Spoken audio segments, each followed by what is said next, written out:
Hey you guys! So a lot of you guys gave positive reviews about my video on the Disney Open Casting Call, which you can watch here. So I thought I'd follow that up with a video about how to be a teen actor.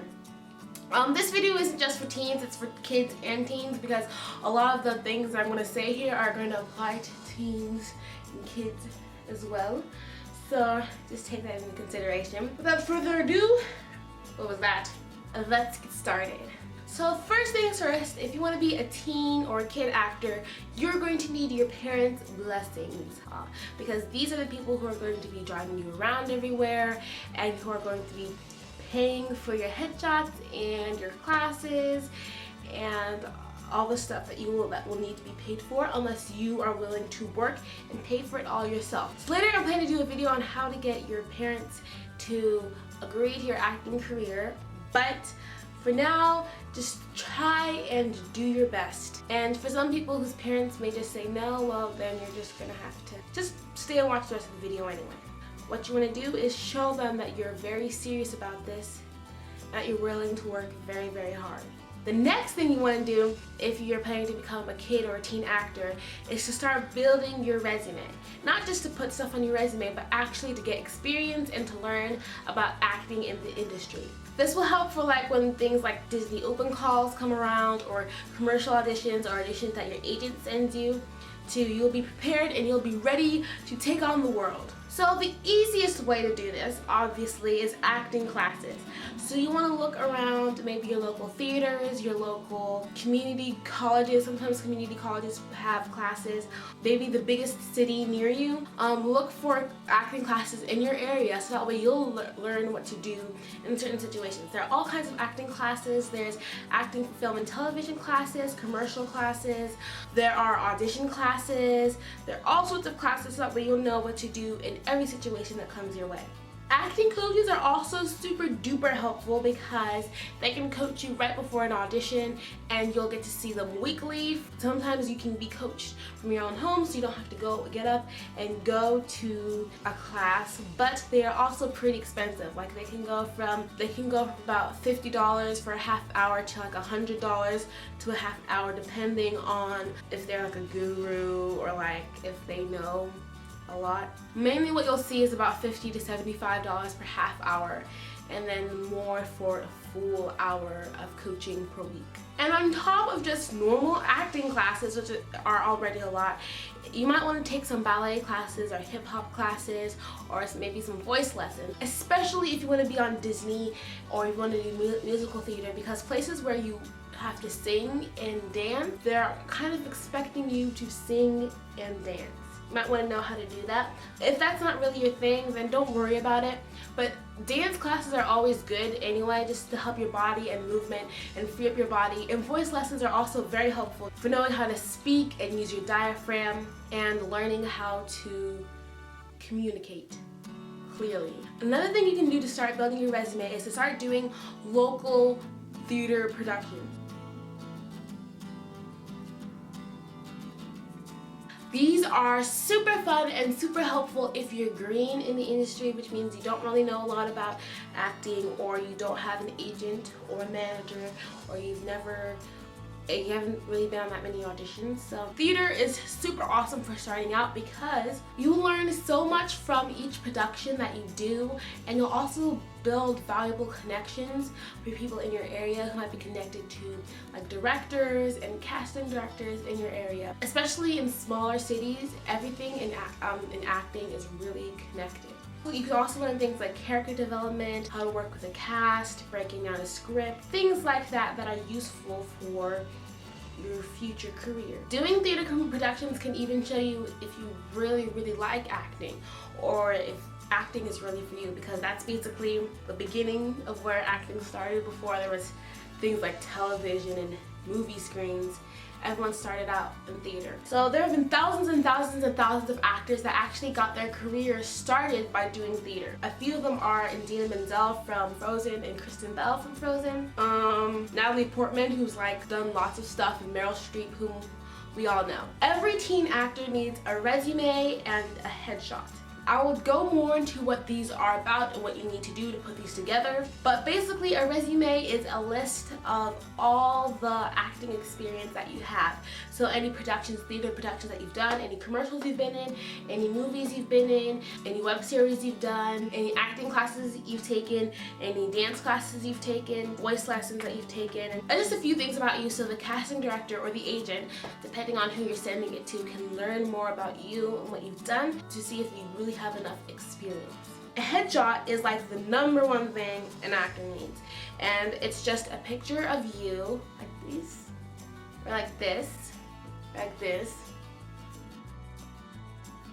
It's just a picture of you so the casting director can see what your type is, what kind of characters you play, who you look like. So, because when you're submitting for an audition and they need someone who looks like blonde hair and black eyes or whatever, they'll need to see your picture to see if you fit the description that they've just sent out. A headshot is like basically what you can see, just you smiling and posing. It gets a little bit more complicated. You can have your headshot taken by, like, you know, your mom or your auntie with a fancy camera. You want to try to make it look as professional as possible until you get professional headshots, but you don't.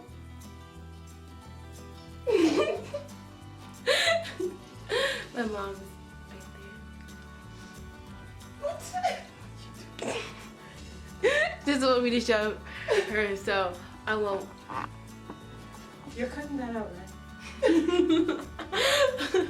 Later on in your career, you want to sign up for things like IMDb Pro, Actors Access, Backstage. These things are just a few more basic tools you'll need, but they cost money. They'll help you find auditions, and they'll help you look more professional. At this point, you have your resume, your headshot, you've done a few theater productions, you've taken some acting classes, you're getting your acting career on a roll. So this might be the time to start looking around for agencies that can submit you on actual paying auditions, not just like short films and like local theaters that are doing The Wizard of Oz. They'll actually start submitting you for commercials and local movies that are being done that might actually earn you some dough. What you want to do is you want to look up all the agencies in your area online, and you want to look on their websites to see what they do, if they actually submit for like commercials and theater and stuff like that. Sometimes some agencies will just send for commercials, and some will just send for films, and then some will do both. Like my agency does both. They sent me on the commercial audition. They actually haven't sent me on any film auditions, but they did send me on a commercial audition. But they do both. They do modeling, they do all sorts of stuff. Once you find a few agencies that actually submit for what you're looking for and they take kids or teens your age, most agencies' websites have a submission part of their website, so you can look carefully and see how they want you to submit. Some will say by hard copy or like by snail mail, which means you gotta send your headshot, your resume with a cover letter in the mail to them, and they'll review it, and they'll probably like review it like every 2 weeks or something, and then if they are interested, they'll call you in. Others want you to do it electronically. Pay attention to everything that they say to do on the website and make sure you do it exactly like that, because you need to do it. Don't just be like, well, I can do whatever I want and I'm just gonna send it in however I want. Pay attention, because if they see that you're like, they say electronically, they want 2 pictures of you, a headshot and a body shot, and they want your resume and they want a cover letter, and you're just like, okay, I'm just gonna send a selfie, ding, and I'm just gonna like send it by mail.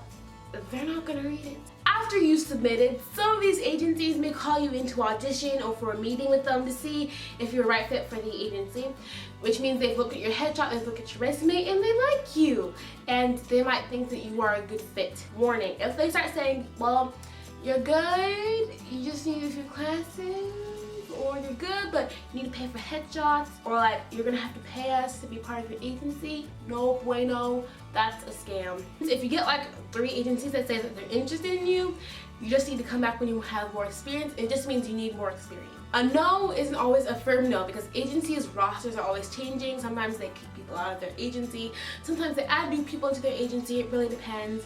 During pilot season, they may need more people or less people, or maybe now is not the right time, but maybe in 6 months' time or a year, they'll be ready and they'll have a spot for you. So just keep on training and keep on working at it, and stay in touch with the agency, maybe by sending postcards. of what you're doing or submitting every other month or so. If you're lucky, you might be signed onto one of these agencies, and then congratulations! You're on your way to becoming a teen actor or actress. Before I go, I just want to say that the acting community and the acting industry is such an awesome place to be in, and I applaud you for taking a step out there and chasing your dreams. I always respond to the comments unless I can't, like YouTube actually won't let me respond to them, which some of the comments YouTube actually won't let me respond to, but if it's not a comment like that, I will always reply to your comments. So any questions you have, you can comment there. You can also message me on Twitter at mtagbo, and you can follow me on Instagram at Marie Tagbo, and I'm always on there as well, because for now I just lost my phone. So alrighty guys, thank you so much for watching, and I hope to see you guys next time. Ciao.